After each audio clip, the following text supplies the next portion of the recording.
Welcome, welcome, my lovely brothers and sisters. Today, a new live Oransje book reading. The last chapters or sections of paper 66, which was all about the former planetary prince known as Caligastia of this planet Oransje, or for better, known as Earth. And in actuality, the name Earth is in the name Urantia. Um, as you can see, it's all about the organization of the 100, and the last chapter is called Misfortunes of Caligastia. In this chapter, we will learn what happened to this former planetary prince. And in this story is a very deep lesson hidden. And this lesson is unfortunately still not learned by the majority of the human races on this planet. So let us start. Okay, and please read along with me. And I advise you to go to the website of oranjefoundation.org. There is the opportunity to read the Oranje book online. You also can download a free PDF version of the book if you don't want to buy a hard copy yourself. Okay, let us start. Section 5, Organization of the 100 of paper 66, which is all about the planetary prince Caligastia. The 100 were organized for service in 10 autonomous councils of 10 members each. When 2 or more of these 10 councils met in joint session, such liaison gatherings were presided over by Daligastia. Daligastia was the assistant of the planetary prince Caligastia. These 10 groups were constituted as follows. 1. The Council on Food and Material Welfare. This group was presided over by Ang. Food, water, clothes, and the material advancement of the human species were fostered by this able corps. They taught well digging, spring control, and irrigation. They taught those from the higher altitudes and from the north improved methods of treating skins for use as clothing, and weaving was later introduced by the teachers of art and science. Great advances were made in methods of food storage. Food was preserved by cooking, drying, and smoking. So this is how old all these techniques are. It thus became the earliest property. Man was taught to provide for the hazards of famine, which periodically decimated the world. The second council was the council, or better known as the Board of Animal Domestication and Utilization. This council was dedicated to the task of selecting and breeding those animals best adapted to help human beings in bearing burdens and transporting themselves, to supply food, and later on to be of service in the cultivation of the soil. This able corps was directed by Bon. Several types of useful animals, now extinct, were tamed together with some that have continued as domesticated animals to the present day. Man had long lived with the dog, and the blue man had already been successful in taming the elephant. And later on, more about different the 9 different human races that are living on this planet Earth. The blue man, that is the blue race, which is now, you could say, called the white people. Then you have the red man, which is nowadays called as the Native Americans. Then you have the yellow man, which are now called the Chinese, Japanese people. So, and then we have the black race, which is now called the race, of the, such as the people in Africa. So what it was in early days called as the Negroes. The cow was so improved by careful breeding as to become a valuable source of food. Butter and cheese became common articles of human diet. Men were taught to use oxen for burden bearing, but the horse was not domesticated until a later date. The members of this corps first taught men to use the wheel for the facilitation of traction. It was in these days that carrier pigeons were first used, being taken on long journeys for the purpose of sending messages or calls for help. Bond's group were successful in training the great fendors as passenger birds, but they became extinct more than 30,000 years ago. And if we want to have a slight idea of these big birds, then we can go to movies as Avatar and the Never-Ending Story and all these movies where they present transporter birds. So someone is in the knowing, or you also can say some people have read the Urantia book in the movie industry. So the third council is the council of the advisors regarding the conquest of predatory animals. It was not enough that early man should try to domesticate certain animals, but he must also learn how to protect himself from destruction, by the remainder of the hostile animal world. This group was captained by Dam. The purpose of an ancient city wall was to protect against ferocious beasts, as well as to prevent surprise attacks by hostile humans.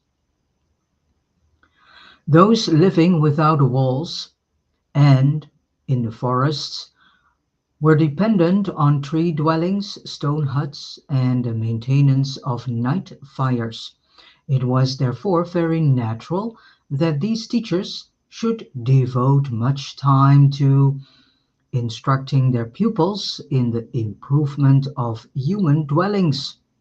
By employing improved techniques and by the use of traps, great progress was made in animal subjugation. The fourth council is the faculty on dissemination and conservation of knowledge. This group organized and directed the purely educational endeavors of those early ages. It was presided over by Fat. The educational methods of Fat consisted in supervision of employment accompanied by instruction in improved methods of labor. Fat formulated the first alphabet and introduced a writing system. This alphabet contained 25 characters, which is interesting because 2 plus 5 is 7. And 7 is the number on which in actuality creation is built on. And it's a very important number, such as 3 and 12 and so on is 2.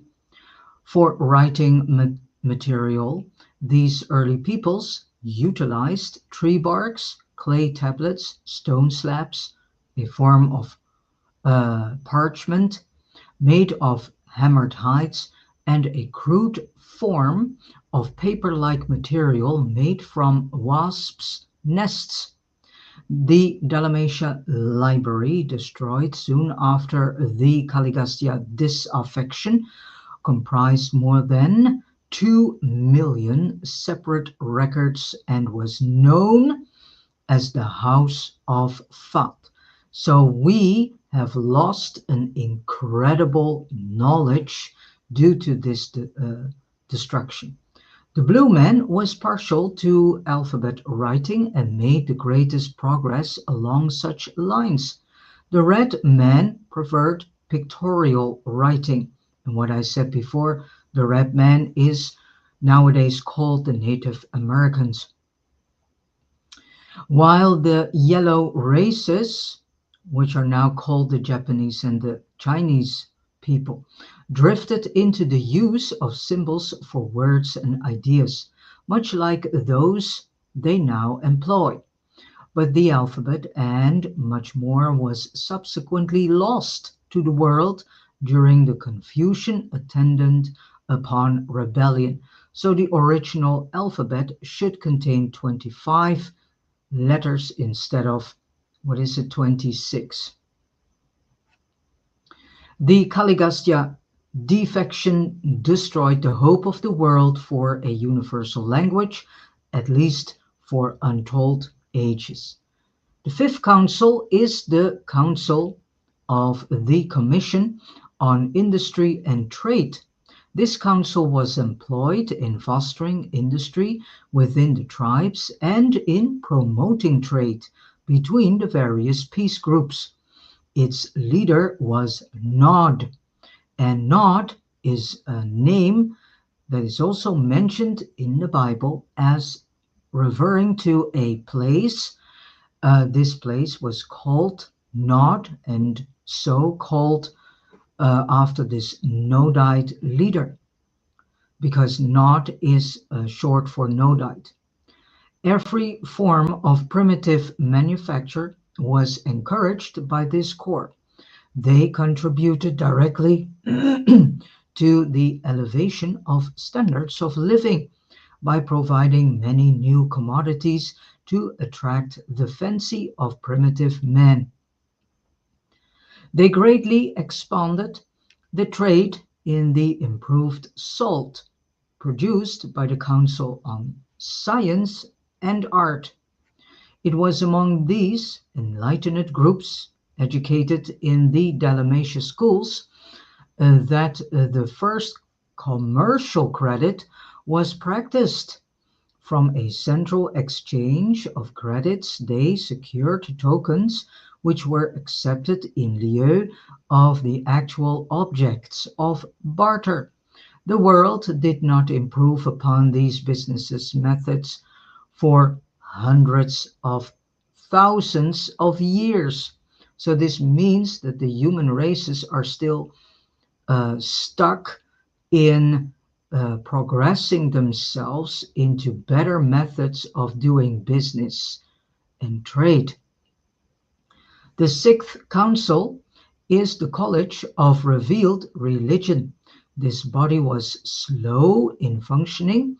Urantia civilization was literally forged out between the anvil of necessity and the hammers of fear. But this group had made considerable progress in their attempt to substitute creator fear for creator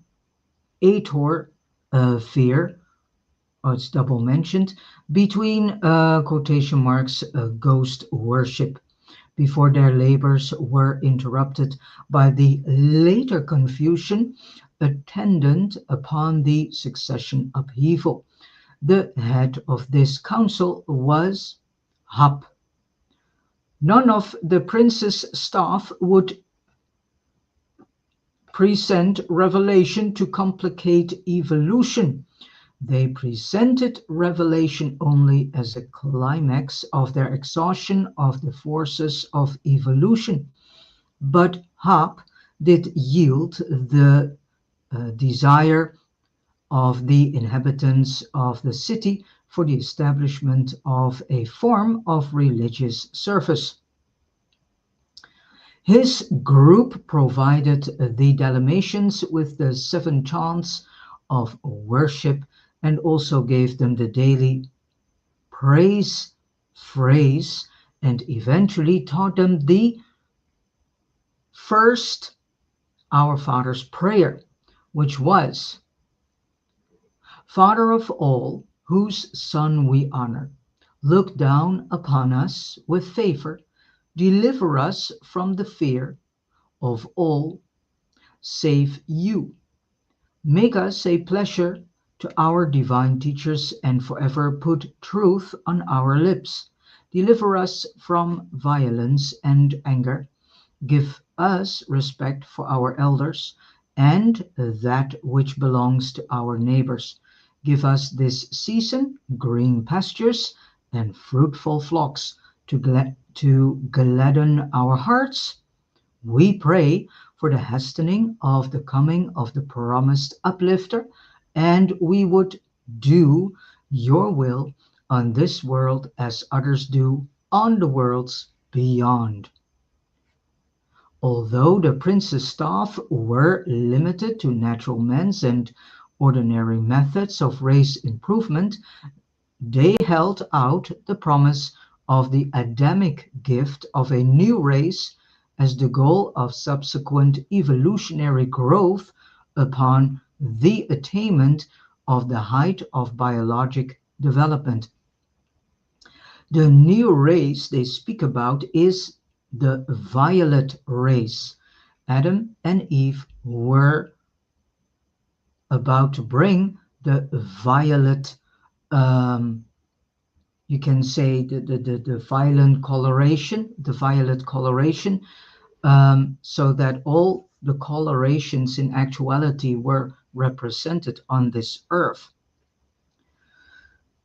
So each human race in actuality has also in its DNA a certain color, and so all the colors of the Heavenly Father are represented here through the human races. The seventh council is the council of the guardians of health and life. This council was concerned with the introduction of sanitation and the promotion of primitive hygiene and was led by Lut. Its members taught much that was lost during the confusion of subsequent ages, never to be rediscovered until the 20th century. They taught mankind that cooking, boiling, and roasting was a means of avoiding sickness, also that such cooking greatly reduced infant mortality and facilitated early weaning. Many of the early teachings of Lut, guardians of health, persisted among the tribes of earth on down to the days of Moses, even though they became much garbled and were greatly changed. The great obstacle in the way of promoting hygiene among these ignorant peoples consisted in the fact that the real causes of many diseases were too small to be seen by the naked eye, and also because they all held fire in superstitious regard. It required thousands of years to persuade them to burn refuse. In the meantime, they were urged to bury their decaying rubbish. The great sanitary advance of this epoch came from the dissemination of knowledge regarding the health-giving and disease-destroying properties of sunlight. Before the prince's arrival, bathing or bathing had been an exclusively religious ceremonial. It was indeed difficult to persuade primitive men to wash their bodies as a health practice. Lut finally induced the religious teachers to include cleansing with water as a part of the purification ceremonies to be practiced in connection with the noontime devotions once a week in worship of the Father of all. These guardians of health also sought to introduce handshaking in substitution for saliva exchange or blood drinking as a seal of personal friendship and as a token of group loyalty, but went out from under the compelling pressure of the teachings of their superior leaders. These primitive peoples were not slow in reverting to their former health destroying and disease breeding practices of ignorance and superstition. The Eighth Council was the council of the Planetary Council on Art and Science. This core did much to improve the industrial technique of early man and to elevate his concepts of beauty. Their leader was Mech. Art and science were at a low ebb throughout the world, but the rudiments of physics and chemistry were taught the Dalmatians. Pottery was advanced, decorative arts were all improved, and the ideals of human beauty were greatly enhanced. But music made little progress until after the arrival of the violet race. Music, dear brothers and sisters, has been brought to us through Adam and Eve. These primitive men would not consent to experiment with steam power, notwithstanding the repeated urgings of their teachers. Never could they overcome their great fear of the explosive power of confined steam. They were, however, finally persuaded to work with metals and fire, although a piece of red hot metal was a terrorizing object to early man. Mech did a great deal to advance the culture of the Andonites and to improve the art of the blue man. A blend of the blue man with the Andon stock produced an artistically gifted type, and many of them became master sculptors. They did not work in stone or marble, but their works of clay, hardened by baking, adorned the gardens of Dalmatia. Great progress was made in the home arts, most of which were lost in the long and dark ages of rebellion, never to be rediscovered until modern times, so until the 20th century. Council number 9, the Governors of Advanced Tribal Relations. This was the group entrusted with the work of bringing human society up to the level of statehood. Their chief was Tut or Tut. These leaders contributed much to bringing about intertribal marriages.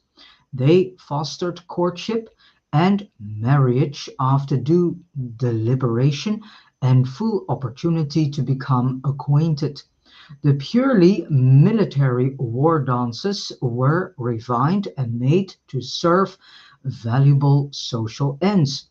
Many competitive games were introduced.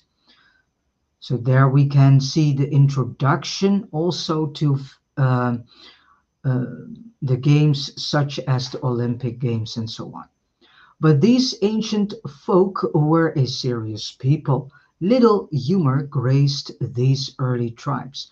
Humor as well as music have been brought to us by Adam and Eve.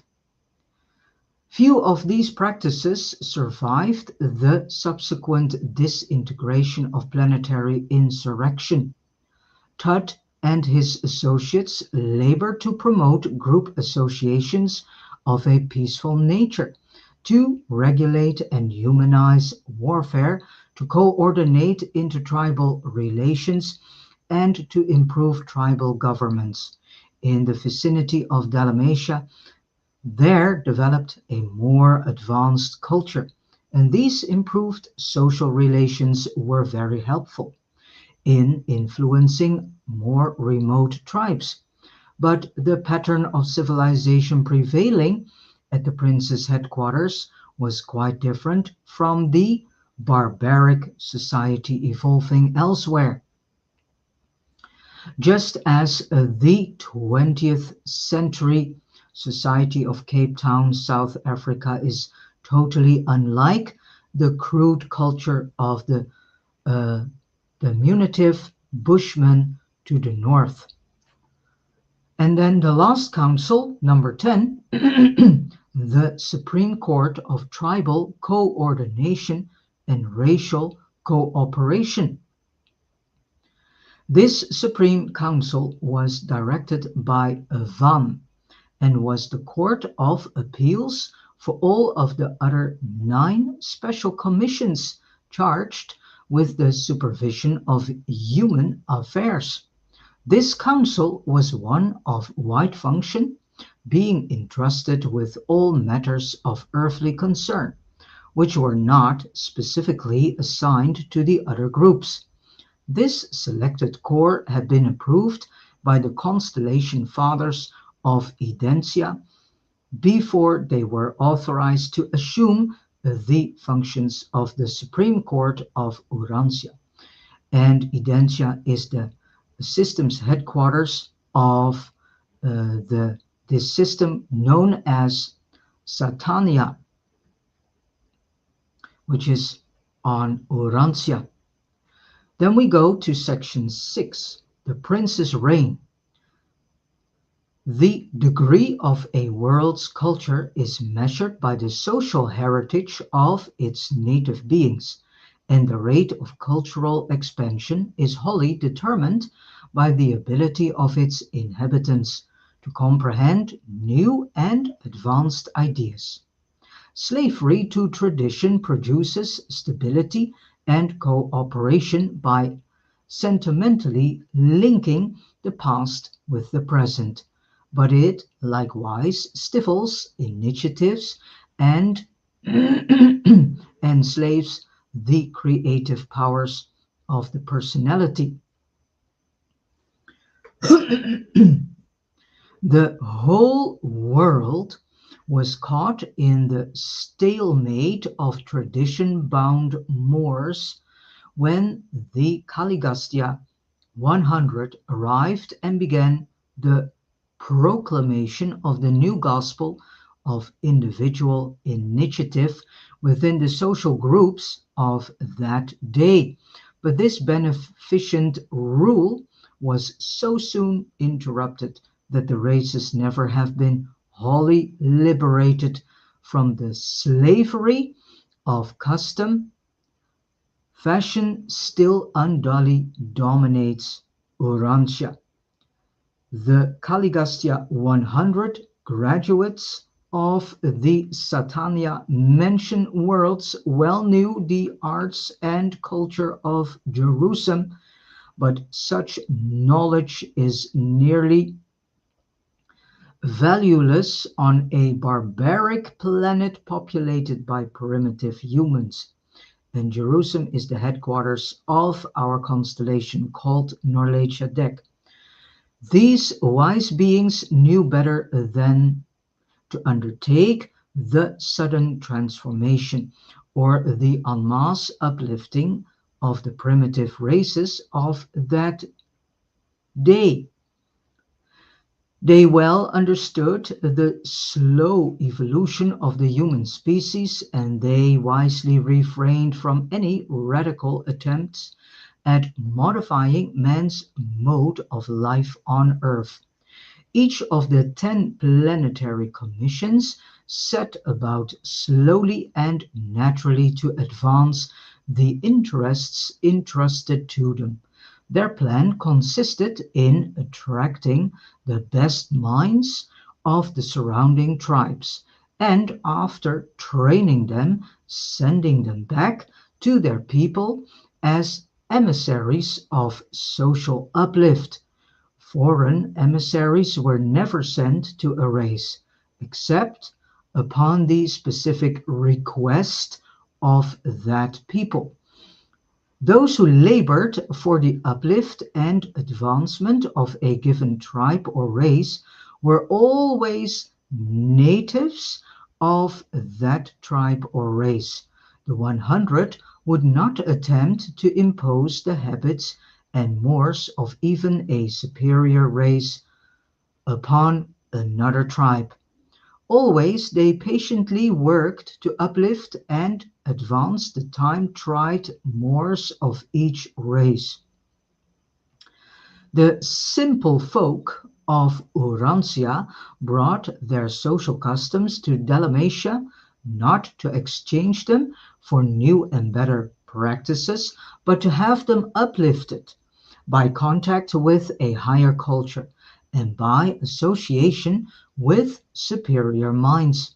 The process was slow but very effectual. The Dalmatian teachers sought to add conscious social selection to the purely natural selection of biologic evolution. They did not derange human society, but they did markedly accelerate its normal and natural evolution. Their motive was progression by evolution, and not revolution by revelation. The human race had spent ages in acquiring the little religion and morals it had, and these supermen knew better than to rob mankind of these few advances by the confusion and dismay which always result when enlightened and superior beings undertake to uplift the backward races by over-teaching and over-enlightenment.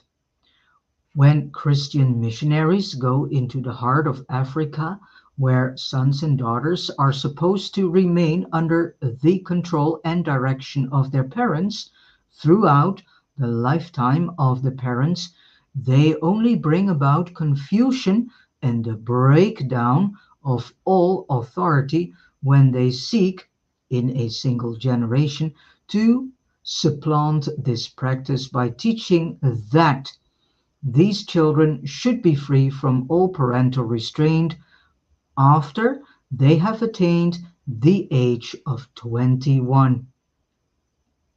Section number 7 is all about the life in Dalmatia. The prince's headquarters, though exquisitely beautiful and designed to awe the primitive man of that age, was altogether modest. The buildings were not especially large, as it was the motive of these important teachers to encourage the eventual development of agriculture through the introduction of animal husbandry. The land provision within the city walls was sufficient to provide for pasturage and gardening for the support of a population of about 20,000. The interiors of the central temple of worship and the 10 council mansions of the supervising groups of supermen were indeed beautiful works of art, and while the residential buildings were models of neatness and cleanliness, everything was very simple and altogether primitive in comparison with later-day developments. At this headquarters of culture, no methods were employed which did not naturally belong on Urantia. The prince's corporal staff presided over simple and exemplary abodes, which they maintained as homes designed to inspire and favorably impress the student observers sojourning at the world's social center and educational headquarters. The definite order of family life and the living of one family together in one residence of comparatively settled location date from these times of Dalmatia and were chiefly due to the example and teachings of the 100 and their pupils. The home as a social unit never became a success until the supermen and superwomen of Dalmatia led mankind to love and plan for their grandchildren and their grandchildren's children. Savage man loves his child, but civilized man loves also his grandchild.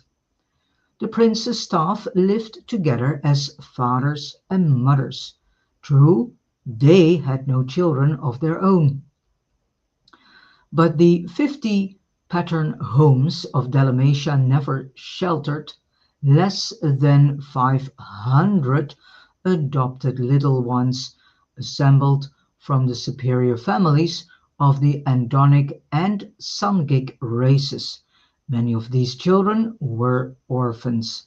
They were favored with the discipline and training of these super parents, and then, after 3 years in the schools of the prince, they entered from 13 to 15, they were eligible for marriage and ready to receive their commissions as emissaries of the prince to the needy tribes of their respective races.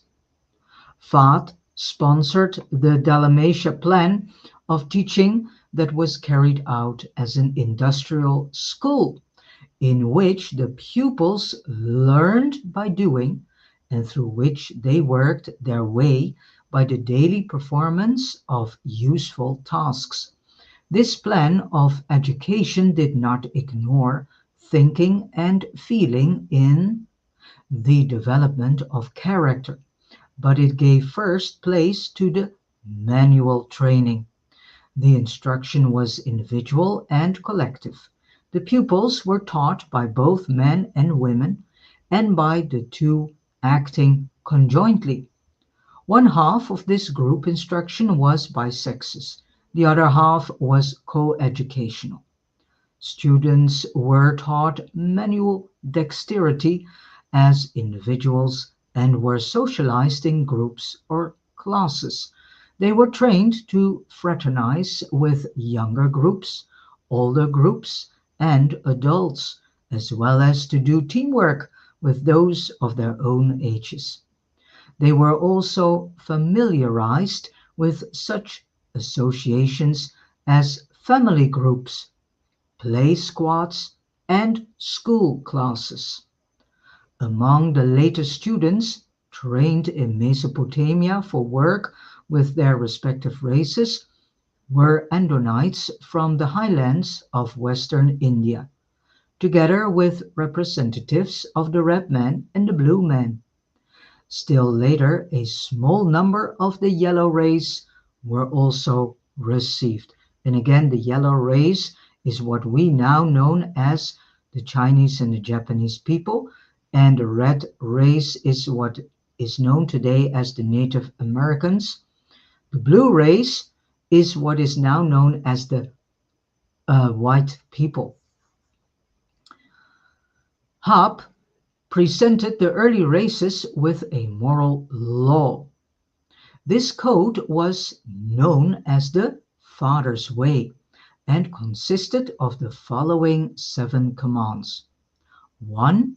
You shall not fear nor serve any god but the Father of all. 2.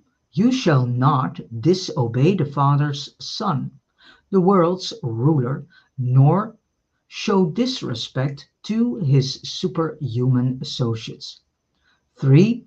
You shall not speak a lie when called before the judges of the people. And 4. You shall not kill men, women, or children. 5. You shall not steal your neighbor's goods or cattle. 6. You shall not touch your friend's wife. And 7. You shall not show disrespect to your parents or to the elders of the tribe. This was the law of Dalmatia for almost 300,000 years, and many of the stones on which this law was inscribed now lie beneath the waters off the shores of Mesopotamia and Persia. It became the custom to hold one of these commands in mind for each day of the week, using it for salutations and mealtime thanksgiving. The time measurement of these days was the lunar month, this period being reckoned as 28 days. That, with the exception of day and night, was the only time reckoning known to the early peoples. The 7-day week was introduced by the Dalmatian teachers and grew out of the fact that 7 was 1/4 of 28.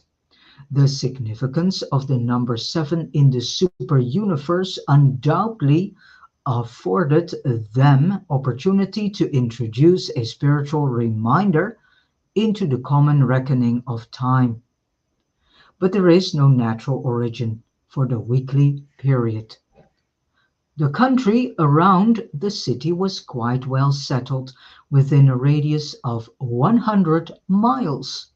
Immediately surrounding the city, hundreds of graduates of the prince's schools engaged in animal husbandry and otherwise carried out the instruction they had received from his staff and their numerous human helpers. A few engaged in agriculture and horticulture. Mankind was not consigned to agricultural toil as the penalty of supposed sin.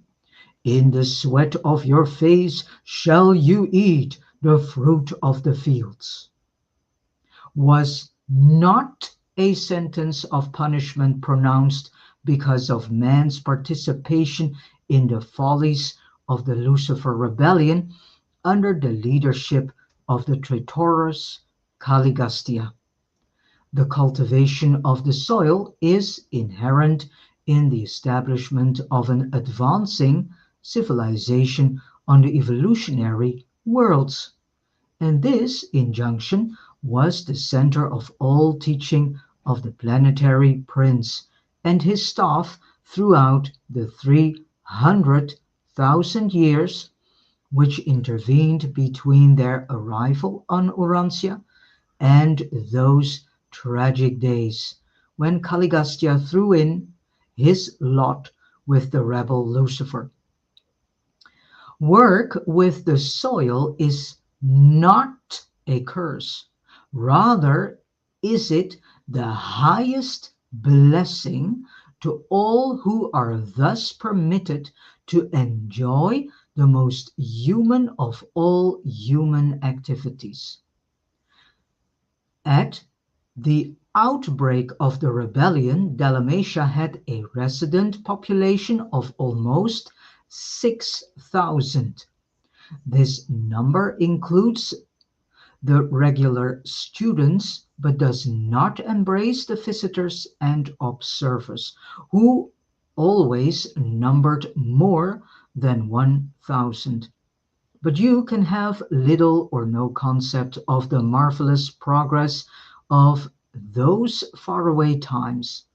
Practically all of the wonderful human gains of those days were wiped out by the horrible confusion and abject spiritual darkness, which followed the Caligastia catastrophe of deception and sedition. And then section 8, misfortunes of Caligastia, and this is the last section of this entire paper 66. In looking back over the long career of Caligastia, we find only one outstanding feature of his conduct that might have challenged attention. He was ultra-individualistic. He was inclined to take sides with almost every party of protest, and he was usually sympathetic with those who gave mild expression to implied criticism. We detect the early appearance of this tendency to be restless under authority, to mildly resent all forms of supervision, while slightly resentful of senior counsel and somewhat restive under superior authority. Nonetheless, whenever a test had come, he had always proved loyal to the universe rulers and obedient to the mandates of the constellation fathers. No real fault was ever found in him up to the time of his shameful betrayal of Urantia. It should be noted that both Lucifer and Caligastia had been patiently instructed and lovingly warned respecting their critical tendencies and the subtle development of their pride of self and its associated exaggeration of the feeling of self-importance. But all of these attempts to help had been misconstrued as unwarranted criticism and as unjustified interference with personal liberties. Both Caligastia and Lucifer judged their friendly advisers as being actuated by the very reprehensible motives which were beginning to dominate their own distorted thinking and misguided planning. They judged their unselfish advisers by their own evolving selfishness. From the arrival of Prince Caligastia, planetary civilization progressed in a fairly normal manner for almost 300,000 years. Aside from being a live modification sphere and therefore subject to numerous irregularities and unusual episodes of evolutionary fluctuation, Urantia progressed very satisfactorily in its planetary career up to the times of the Lucifer Rebellion and the concurrent Caligastia betrayal. All subsequent history has been definitely modified by this catastrophic blunder, as well as by the later failure of Adam and Eve to fulfill their planetary mission. The Prince of Urantia went into darkness at the time of the Lucifer Rebellion, thus precipitating the long confusion of the planet. He was subsequently deprived of sovereign authority by the coordinate action of the constellation rulers and other universe authorities. He shared the inevitable vicissitudes of isolated Urantia down to the time of Adam's sojourn on the planet, and contributed something to the miscarriage of the plan to uplift the mortal races through the infusion of the lifeblood of the new violet race. And this lifeblood has been brought to us through Adam and Eve. The descendants of Adam and Eve. The power of the fallen prince to disturb human affairs was enormously curtailed by the mortal incarnation of Makifenta Melchizedek, which I have read before, in the days of Abraham, and subsequently during the life of Michael in the flesh. This traitorous prince was finally shorn of all authority on Urantia. The doctrine of personal, better said, the doctrine of a personal devil on Urantia, though it had some foundation in the planetary presence of the traitorous and iniquitous Caligastia, was nevertheless wholly fictitious in its teachings that such a, between quotation marks, devil could influence the normal human mind against its free and natural choosing. Even before Michael's bestowal on Urantia, neither Caligastia nor Daligastia was ever able to oppress mortals or to coerce any normal individual into doing anything against the human will. The free will of man is supreme in moral affairs. Even the indwelling thought adjuster, which is this spark of the Heavenly Father Himself that is in us, refuses to compel man to think a single thought or to perform a single act against the choosing of man's own will. And now this rebel of the realm, shorn of all power to harm his former subjects, awaits the final adjudication by the Uversa Ancients of Days of all who participated in the Lucifer rebellion. And this justification, or this justice process, better said, is still going on. And as soon as this process is finished, then Urantia also will be released from its spiritual quarantine.